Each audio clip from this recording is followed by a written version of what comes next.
Smash like. It's harder to deal with people than it is to like isolate oneself, so one doesn't have to, right? Now maybe for at the beginning, when one is learning, you go to a retreat so that you can simply focus on things intensely without the distractions of the world. But eventually we're going to leave the dojo, or I'm sorry, what did the Zendo. the Zendo. Zendo. We're going to leave the Zendo and we're going to go back out into the world, which is the real Zendo, as you said, as your preset. Yeah, that's great. Yeah, regarding the Eightfold Path and all that ties into the precepts that a Buddhist would take if they're going to become sort of a lay ordained, which is a whole different thing, different things in the different worlds. So in the Eastern Japan, Soto Zen. In Japan, it's different. Soto Zen is different there than it is here.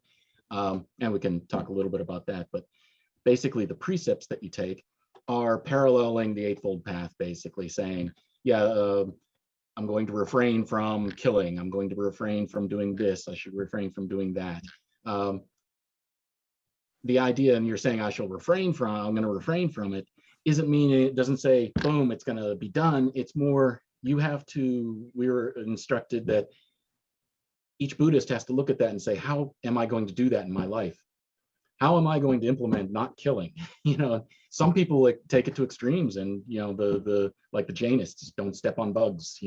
That's a whole different thing, but similar thing. They don't even want to step on bugs. They'll sweep the ground in front of them because they don't want to kill them. Buddhists are similar. They may adopt it as I'm not going to eat meat. I'm just going to eat vegetarian. There is no requirement to be a vegetarian. But some people interpret that that's how they adopt it into their life, that precept of not killing. So similarly, glad you brought that up, because I was going to ask you about that. I know a lot of people think that in order to be a Buddhist, you must be a vegan or some sort of thing. But that's not true. In fact, Kotoku had said that basically, you'll see more in Japan, the monks out with beggar bowls, and they're just sitting meditating with a bowl in front of them. And the idea is, if you've got extra rice, whatever, money is always good. Money buys food. But if you give them a slice of beef, you give them a steak, they'll take it. They'll put it in this. Thank you, and they'll have it later in the day. They're not going to refuse it. However, if you were to say, "We butchered this for you, here for your order. Here's a leg of the cow," they would probably refuse that, because then they would be responsible for the death of that animal. And no, I don't want to do that. But if you're giving, they don't want to encourage that behavior. They don't want to encourage it. Yeah. Sure. So also another thing that is a little sticking point is one of the precepts is not drinking. And that's a very loose translation of it. Kotoku said he interprets it, his study of it is it's a little more along the lines of, don't be stupid with intoxicants. Don't drink yourself stupid. Enjoy them. Enjoy it. The middle road again. Enjoy it. Just don't get stupid with it.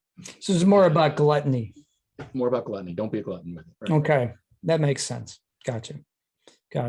Yeah, that's good. I was just watching something about Thailand, and there's a order, and they go out and they beg door to door, and people know they're coming, so they'll prepare. Or they'll give them part of their evening meal and give it to them in the morning, whatever they have left over, and they'll give it, and they'll go around and collect. And sometimes there's meat in there, they'll eat it. And the idea also is like, in order to meditate, which they're in their sense, they're doing the meditation for the people who don't have time to meditate at the level that they are. So they're trying, they're part of the world that they're trying to, whatever it is, send good vibes, whatever you want to believe, but that's part of the whole. So they're recognized as having a useful, they're useful members of society, but they don't have time to raise animals and farm and that sort of thing. So they depend on charity in order to do that. So the other people get the benefits of their prayers and their meditations. So, but. Oh shoot! I lost my train of thought. Oh, I know what it was. It was you have to be alive in order to meditate. So you have to sustain the physical organism. So you don't let yourself die. You don't starve yourself to death. That has no that is not a useful activity. So Right. if there's nothing else to eat and you've taken a vow that you will never eat meat, and the only thing left to eat is meat, you eat the meat. You know what I mean? Like, and then you could go back to your vow later, you know? Right. That would be an idea. Now, I don't know. I mean, maybe there are sects or individuals who say it doesn't Oh, I'm sure matter. there are. Yeah, I'm sure That's there are. what their vow was. They will not break their vow. But that seems to be more of the middle path idea. For anyone curious, if you're checking out, there are many different flavors. Don't think because you talk to a Buddhist that, okay, now I know what Buddhism is. There's Right. many different flavors, you know, or Sure. it's like, check out it. If you're serious about it, go visit a temple, talk to the priest, you know, each one functions differently, has different approaches. Well, this is great. I'm glad. I think this is a great introduction for people, and I learned a lot as well. So I know we assigned an hour to this, so I don't want to take you far over the hour. But I hope that this is the beginning of many conversations, because this was really Absolutely. interesting. Yeah. Good. And if anybody has any questions, put them in the comments below, and then that'll set us up for the next conversation. We'll try to answer those questions as best we can. And Craig, I'd like to thank you for your time. Thank Recognize you. the Buddha nature. Have a great day. Everyone Thank you. out there, see if you can do something nice for somebody today without getting caught. Take care.